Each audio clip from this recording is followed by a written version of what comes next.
Oke, saya rasa tidak perlu membuang waktu lagi. Izinkan saya panggilkan Ayah Edi. Mas Iwan mungkin tolong bantu dibuka mic-nya buat Ayah Edi, Mas Iwan.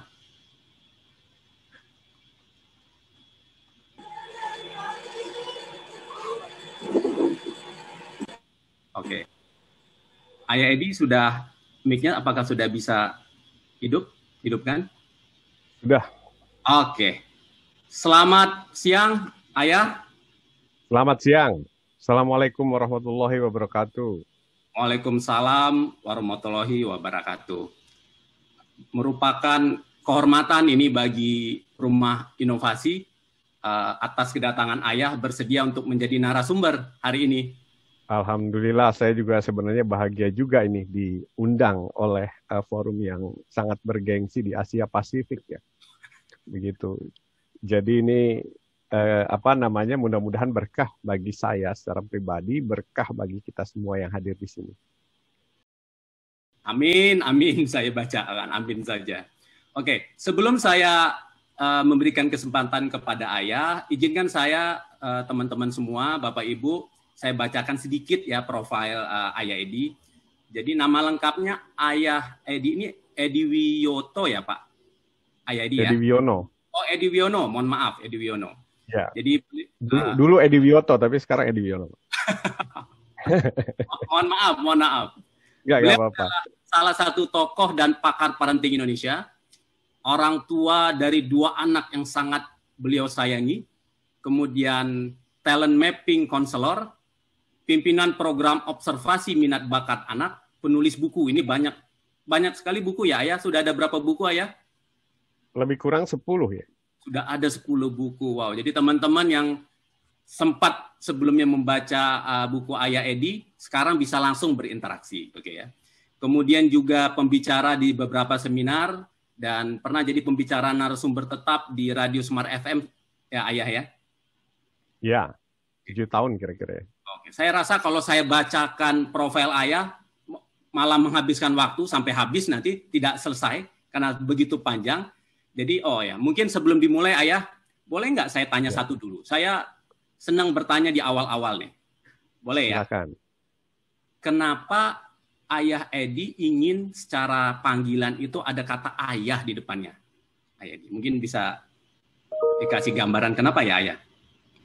Idenya sebenarnya sederhana ya. Idenya ada hari ibu tapi belum ada hari ayah waktu itu. Terus kita masih punya paradigma bahwa kalau urusan mengasuh anak itu adalah urusan ibu, bukan urusan ayah. Urusan ayah itu adalah cari kerja, cari uang. Nah, ini yang ingin saya ubah paradigmanya, bahwa kalau kita bikinnya bareng, maka mengasuhnya juga harusnya bareng. Karena dalam diri ayah itu ada peran yang berbeda yang harus dimiliki oleh anak. Gitu. Anak nggak bisa sepenuhnya dapat peran-peran yang lengkap kalau ayahnya nggak ikutan. Seperti itu kira-kira. Ini jujur menyindir ayah-ayah yang hari ini sedang mengikuti webinar hari ini. Tapi menyindir yang positif ya ayah ya. Jadi saya rasa agar menghemat waktu dan tempat, saya persilakan Ayah Edi untuk menyampaikan materinya. Terima kasih. Monggo Ayah. Ya, karena ini zamannya stres, jadi kalau bisa kita santai-santai aja ya. Arahnya lebih ke ngobrol, kalau boleh nanti malah banyakin tanya jawab. Ya. Saya tidak ingin memberikan materi sebenarnya, justru saya ingin tahu apa sih yang sebenarnya ingin ditanyakan seputar dunia rumah tangga, kemudian berhubungan dengan kondisi kita saat pandemi ini dan sebagainya. Saya bahagia sekali bahwa kesadaran parenting ini mulai tumbuh ini di kalangan para ayah. Ya. Kalau dulu kita lihat bahwa kalau bicara tentang mengasuh anak pasti orientasinya adalah pada para ibu. Kemudian yang hadir juga para ibu, inisiatornya juga para ibu. Tapi hari ini itu yang berbicara ayah, yang jadi hostnya ayah, yang jadi promotornya ayah, dan penggeraknya ayah sampai terjadi kejadian hari ini juga ayah. Dan ini sebuah hal yang menggembirakan, saya pikir perlu di-applause ya. Bahwa ini adalah sebuah harapan besar bagi bangsa kita, khususnya yang selama ini ada quote unquote tanpa kita sadari bahwa ayah itu seolah-olah tidak diperlukan dalam urusan mengasuh anak. Justru saat ini kita buktikan bahwa justru ayahlah yang menggedor pintu parenting. Bahkan seorang ayah yang bernama Pak Aris dan Pak Ferry menginisiasi untuk memasukkan agenda keayahan untuk pengasuhan anak dalam forum yang luar biasa ini, dan biasanya orang tidak menyangka bahwa di forum yang seperti ini ada agenda tentang pengasuhan anak. Biasanya kita akan pikir bahwa kalau yang menyelenggarakan adalah perusahaan, mereka akan bicaranya bisnis, peluang bisnis, dan sebagainya. Tapi alhamdulillah hari ini adalah momentum yang luar biasa dan berbeda begitu kira-kira. Terus ini juga ternyata tidak hanya terjadi hari ini juga mulai terjadi di berbagai perusahaan. Di mana saya mulai banyak diundang oleh perusahaan-perusahaan untuk berbicara pada karyawan. Jadi tidak hanya karyawati ya, para karyawannya.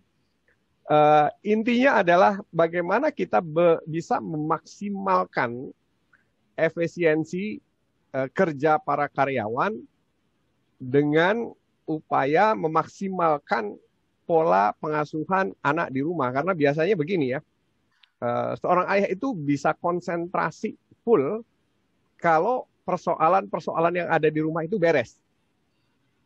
Nah, alasannya seperti itu. Jadi selama ini kebanyakan katanya para karyawan itu tidak bisa optimal di perusahaan itu karena masih membawa urusan-urusan anaknya ke perusahaan ya, ke tempat kerja.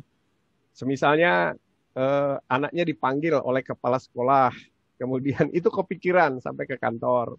Kemudian anaknya mengalami kasus A, kasus B, kasus C, itu juga kepikiran. Dan kalau sudah masalah anak ini nanti memicu permasalahannya bisa kemana-mana. Misalnya antara suami istri mungkin nanti akan saling menyalahkan bahwa ini sih karena begini, ini karena begitu. Jadi ada sebuah inisiatif yang baik bahwa menjadikan rumah ini sebagai pusat daripada sumber maksimalitas upaya baik di perusahaan maupun di rumah. Dan dampaknya sangat indah sekali. Pengalaman-pengalaman saya bagi para ayah dan ibu yang mengikuti program parenting ini, maka di rumah akan menjadi jauh lebih harmonis biasanya. Harmonis tidak hanya suami dengan istri, tapi juga dengan anak-anak. Dan biasanya kecenderungan prestasi anak juga akan sangat meningkat gitu ketika kedua orang tuanya sudah menyadari atau sadar parenting. Begitu kira-kira Pak Aris. Oke, jadi kalau seandainya saya diizinkan, ya silakan. Jadi kekuatan kita mulai dari rumah ya, Ayah ya. Strongnya dari rumah ya. Ya, begitu. Strongnya dari rumah, begitu kira-kira Pak Aris. Nah, ketika saya waktu itu ditanya, Ayah gimana ini kondisi kayak begini, apa nih yang harus kita lakukan? Saya benar-benar stres. Ini ada seorang direktur waktu itu menghubungi saya. Ya, dia memimpin suatu perusahaan besar, kira-kira ada 4.000 ya karyawannya. 4.000 tetap dan tidak tetap. Nah, dalam kondisi seperti ini, sudah perusahaannya sendiri sedang mengalami pressure dari kondisi pandemi, kemudian di rumah anaknya belajar daring, ya, tidak pergi ke sekolah. Kemudian semuanya serba dadakan, dan orang tua stres karena tidak tahu apa yang harus dilakukan. Ketika orang tua bertanya pada sekolah, sekolah pun sama stresnya, tidak tahu harus memberikan juklak seperti apa. Tiba-tiba saja menyerahkan pendidikan kepada orang tuanya di rumah yang belum pernah belajar jadi guru, belum pernah belajar jadi kepala sekolah. Nah, ketika orang tuanya stres, perusahaannya juga terganggu, ya. Kemudian hubungan rumah tangganya juga sering bertengkar, dan yang lebih parah lagi anaknya stres ya mengalami. Jadi kebingungan ini terjadi di banyak perusahaan. Nah, lalu saya katakan bahwa nggak usah khawatir, tenang saja, karena jangankan kita ya, perorangan pribadi di rumah atau perusahaan, negara pun sekarang lagi bingung, pemerintah pun lagi bingung. Saya sebagai pemilik sekolah, salah satu sekolah di Bali, itu setiap hari kebingungan karena juklak dari Diknas atau Diksdas tempat itu berubah-ubah. Hari ini begini, besok begitu, nanti lusa ganti lagi. Nah, cuma saya katakan kepada para orang tua di sekolah saya, kalau memang kita tidak ada juklak dari pemerintah atau pemerintah daerah, ya kita akan buat juklak sendiri apa yang perlu kita lakukan saat kondisi pandemi bagi anak-anak kita, supaya mereka tidak kebingungan, tapi menjadi jauh lebih jelas akan siapa dirinya dan apa yang harus dilakukan. Begitu, Pak Aris. Oke. Sip.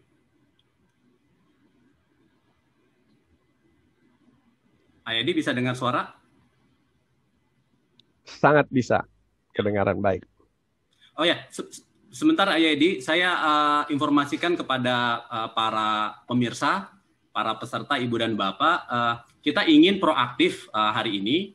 Jadi teman-teman bisa proaktif dengan cara ketik saja nanti di chat ya, ketik saja di chat pertanyaan atau masalah apa aja ya Ayadi ya, biar kita bisa langsung membahas dan bisa langsung berdiskusi tentang problema apa yang sebenarnya sedang terjadi atau hot yang ada di keluarga masing-masing saat ini. Oke, begitu Ayah. Iya. Ya, kalau belum ada pertanyaan yang masuk, saya mau ngejelasin sedikit ya, apa yang saat ini saya lakukan dan apa yang diminta oleh banyak para orang tua yang bekerja di perusahaan. Jadi saya bilang begini, ya saya juga tahu ya kebingungan ini dialami oleh semua orang tua, tapi alhamdulillah bahwa kebetulan saya dulu memilih jalur edukasi untuk anak saya adalah homeschooling. Jadi ketika pemerintah secara dadakan memaksa kita untuk menghomeschoolingkan anak kita atau merumahkan anak kita atau belajar melalui jarak jauh, kita sudah terbiasa dan nggak kaget lagi gitu. Nah, tapi dalam kondisi seperti ini kita harus apa yang sebenarnya penting untuk kita lakukan. Nah, saya katakan begini. Saya teringat ya bahwa anak-anak kita ini adalah generasi yang diciptakan bukan untuk masa kini tapi untuk masa depan. Jadi mereka adalah anak-anak yang lahir di masa kini untuk dipersiapkan bagi masa depan. Itulah kenapa ada quotes yang bunyinya, didiklah anakmu sesuai zamannya. Karena mereka akan hidup di zaman yang berbeda. Nah ini yang ingin saya sampaikan. Daripada kita bingung, nggak tahu harus ngapain, belajar pun bosan, anak-anak lebih suka main game daripada belajar, kemudian kalau dipaksakan hanya terjadi pertengkaran, lebih baik kita lakukan sesuatu yang bermanfaat bagi masa depan anak kita. Apa Ayah yang bisa kita lakukan? Yang saya coba berikan, yang saya usulkan adalah gini, suatu saat pandemi ini mungkin akan selesai. Tapi ketika selesai, anak-anak kita dalam kondisi apa? Ketinggalan atau mereka tidak tahu apa yang harus dilakukan setelah selesai. Jadi mari kita siapkan anak-anak kita saat pandemi ini untuk melakukan sesuatu yang akan dia kerjakan nanti saat dia selesai, pandeminya selesai. Nah, apa Ayah? Gini, siapa yang tahu kira-kira anaknya nanti kira-kira kalau besar mau jadi apa? Saya bilang begitu. Ada nggak yang tahu? Nah, kebanyakan orang tua ini begini ya, pengen anaknya sukses, tapi nggak tahu bagaimana cara mensukseskan anaknya. Akhirnya, cara paling mudah yang sering dilakukan orang tua adalah mengirim anaknya ke sekolah. Makanya berlomba-lomba orang mencari sekolah yang katanya bonafit, bergengsi, atau apapun namanya, yang biasanya ada embel-embelnya sama biaya tinggi. Ya. Karena zaman sekarang ini untuk kita bicara sekolah bagus, itu cuma ada dua pilihan. Sekolah mahal atau sekolah mahal sekali. Nah, kemudian saya katakan, kalau memang kita belum tahu ya anak kita nanti kelak mau jadi apa, mau nggak kita belajar mencari tahu, saya katakan. Dengan cara apa? Dengan cara kita mencoba memetakan memetakan kira-kira nanti anak kita ini cocoknya jadi apa, atau takdir profesinya itu kemana. Nah, bagaimana caranya ya, Ibu? Ya, ini yang perlu Ibu dan Bapak lakukan. Jadi selama pandemi ini, daripada anaknya nggak mau belajar, lebih baik kita bantu dia untuk mengidentifikasi dirinya. Pasti saya bilang anaknya suka. Kok bisa begitu, Ayah?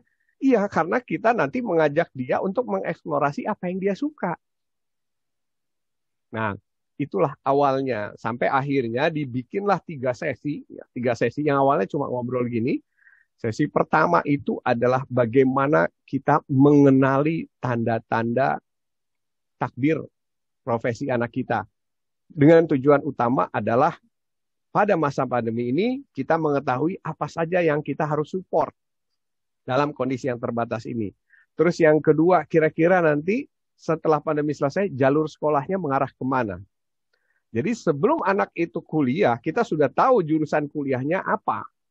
Jangan nanti ketika semester akhir atau SMA kelas 3, baru kita berpikir, baiknya dia ambil jurusan apa atau universitasnya di mana. Nah, baru yang terakhir adalah ketika kita sudah tahu, kita akan merancangkan dia untuk menuju perguruan tinggi pilihan.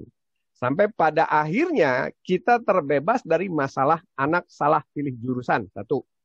Yang kedua, kita terbebas dari masalah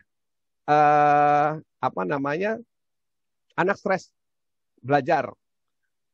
Dan yang ketiga adalah bahwa kita bisa menjamin nanti 90% anak kita pasti akan sukses.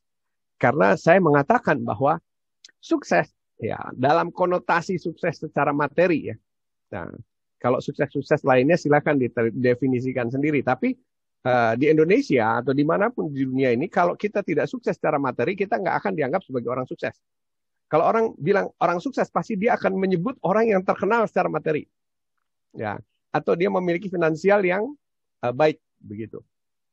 Nah, jadi saya mencoba memfasilitasi orang tua untuk mensukseskan anaknya dari jalur supaya nanti dia memiliki profesi yang tepat, memiliki kemudian berakhlak baik. Ya, kalau syaratnya anak-anak yang saya bimbing, yang pertama adalah dia bahagia, berakhlak baik, yang ketiga adalah kaya raya.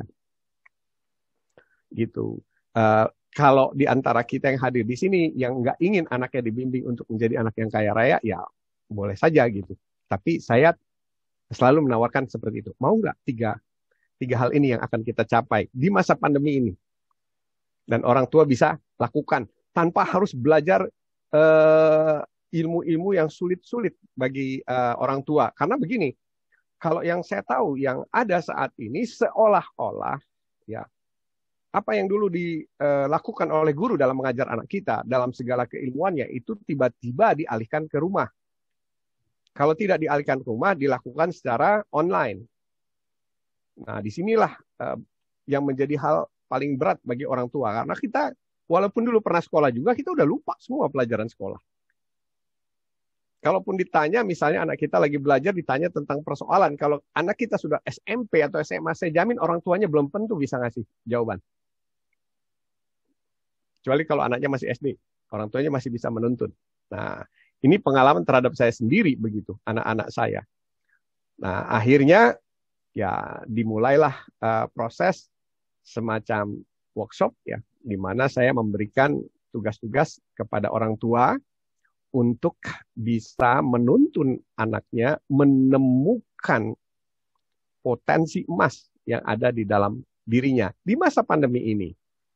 Nah, sampai saya katakan kepada para orang tua, kita nggak bisa kemana-mana, tapi saya katakan kita bisa menarik apa yang ada di luar ke dalam rumah kita. Sekarang ini sudah zamannya digital. Saya katakan bahwa berkah di balik pandemi ini, ya, ini kalau nggak ada pandemi nggak mungkin ada acara kita ini. Berkah di balik pandemi ini, semua orang dipaksa oleh keadaan untuk belajar tentang Zoom, belajar long distance, atau belajar online. Nah, padahal nanti setelah pandemi ini selesai, dunia akan berubah, shifting dari yang dulu 90% tatap muka, nanti akan menjadi 50-50 itu melalui online. Nah, jadi sebenarnya ada sebuah berkah besar bahwa mau tidak mau kita harus belajar tentang dunia online dan dunia digital.